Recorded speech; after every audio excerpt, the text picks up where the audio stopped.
আসসালামু আলাইকুম আরব আমিরাত প্রবাসী ভাইগণ, আশা করি আপনারা প্রত্যেকে ভালো আছেন। আমিরাতে রাতারাতি কপাল খুলে গেল দুই বাংলাদেশি। আমিরাতের লটারিতে প্রায় 50 লাখ টাকা জিতলেন দুই বাংলাদেশি। চলুন খবরে বিস্তারিত জেনে নেওয়া যাক। সংযুক্ত আরব আমিরাতের রাজধানী আবুধাবিতে লটারিতে 1,50,000 দিরহাম জিতেছে দুই বাংলাদেশি। দেশি মুদ্রায় এর পরিমাণ 49,60,845 টাকা। সাপ্তাহিক বিগ টিকেট ড্র অনুষ্ঠানে এই পুরস্কার জিতেন দুই বাংলাদেশি। তারা হলো মিনহাজ চৌধুরী ও রবিউল হাসান। তারা দুজনেই কেউ আমিরাতে থাকেন না। মিনহাজ গত 15 বছর ধরে ওমানে এবং রবিউল গত 8 বছর ধরে কাতারে গাড়ি চালকের কাজ করছে।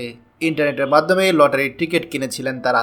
শুক্রবার 25শে এপ্রিল আবুধাবিতে সেই লটারি ড্র হয়েছে। তারা এই ড্রতে বাজিমাত করেন। লটারি জয়ের পর গালফ নিউজ পত্রিকাকে মিনহাজ চৌধুরী তিনি বলেন, আমার কাছে লটারি আয়োজক সংস্থার পক্ষ থেকে ফোন এসেছিল। আমি তখন বিশ্বাস করিনি। পরবর্তীতে আমি যখন মেইল চেক করলাম তখন আমি জানতে পারি যে আমি 1.5 লাখ দিরহাম জিতেছি। জীবনে এই প্রথম আমি এত বড় একটি লটারি জিতলাম। কখনো ভাবতে পারিনি যে আমিও জিততে পারি। রবিউল হাসান তখন বলেন, 3 বছর আগে ফেসবুকের মাধ্যমে প্রথম বিগ টিকেট লটারি সম্পর্কে জানতে পারেন। তারপর থেকে লটারির টিকিট কেনা শুরু করেন। শেষ পর্যন্ত ভাগ্য তার সহায় হলো।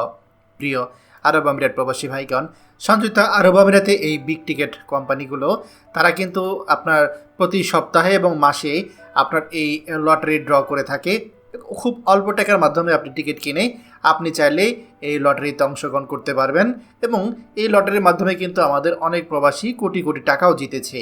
তো আমরা কখনো আপনাদেরকে লটারি টিকিট কেনার ব্যাপারে আগ্রহী করি না, তবে এটা কিন্তু সত্য যে আরব আমিরাতে লটারি টিকিট কিনে আমাদের অনেক প্রবাসীর ভাগ্য পরিবর্তন হয়েছে। খবরটি আমাদের আরব আমিরাতে সকল প্রবাসীদের সাথে এখনই শেয়ার করে সবাইকে এই গুরুত্বপূর্ণ খবরটি জানার সুযোগ করে দিন। আর আপনি যদি আমাদের এই চ্যানেল নতুন হয়ে থাকেন অবশ্যই আমাদের চ্যানেলটিকে সাবস্ক্রাইব করুন আরব আমিরাতে সকল গুরুত্বপূর্ণ খবরাখবর সবার আগে পাওয়ার জন্য। ধন্যবাদ সবাইকে। আমাদের সকল ভিডিও আপডেট সবার আগে পেতে আমাদেরকে সাবস্ক্রাইব করুন। সাবস্ক্রাইব করতে সাবস্ক্রাইব বাটনে ক্লিক করুন এবং বেল আইকনটি চাপুন যাতে আমাদের কোনো লেটেস্ট ভিডিও আপনি মিস না করুন।